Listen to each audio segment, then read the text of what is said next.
সংগ্রামী সভাপতি হযরত মাওলানা জুবাইর আহমদ বক্তব্য রাখবেন। মাওলানা জুবাইর আহমদ। আসসালামু আলাইকুম ওয়া রাহমাতুল্লাহ। সংগ্রামী তৌহিদি জনতা, আপনারা ইতিমধ্যে জেনেছেন নারী সংস্কারের নামে কিছু অনারী, এদেরকে আমি নারী বলি না, এরা হলো পুরুষ। কেননা কোন নারী তাদের এই প্রস্তাবনা করতে পারে না। কোন নারী বলতে পারে যে আমার এক স্বামীতে হবে না। পুরুষরা যেমন 4 বিবাহ করতে পারে, নারী বিবাহ করতে পারবে। অত্যন্ত ন্যাক্কারজনক কিছু দাবি, কিছু প্রস্তাবনা তারা এই তত্ত্বাবধায়ক সরকারের সামনে তুলে ধরেছে। এই সমস্ত কোরআন বিরোধী, সুন্নাহ বিরোধী প্রস্তাবনা কোন মুসলমানের কাছে করতে পারে না।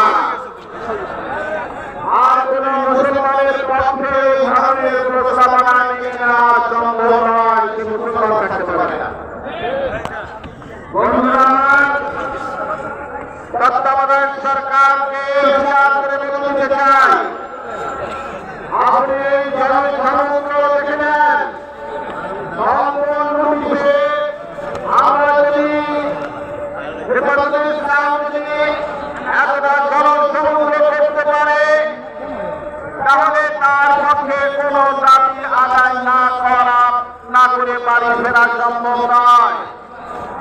আপনারা 2-4 লোক নিয়ে রাস্তায় যখন অবস্থান করে সেই দাবি মেনে নেন, তাহলে আমাদের ন্যায্য দাবিগুলো আপনারা মানবেন না কেন? হেফাজতের আমরা জেল খেটেছি, হাজারো মামলা এখনো আমাদের মাথার উপরে, আমাদের উপর এখনো গ্রেফতারি পরোয়ানা জারি। কেন আমরা আজ পর্যন্ত সেই মামলার প্রত্যাহার পেলাম না? অনতি বিলম্বে নারী নীতির প্রস্তাবনা বাতিল করুন এবং আমাদের মামলা প্রত্যাহার করতে চাই। নইলে আমরা রাস্তাঘাট বন্ধ করে আমরা সব কিছু অচল করে দেওয়ার ক্ষমতা রাখি, এটা আপনি মাথায় রাখবেন।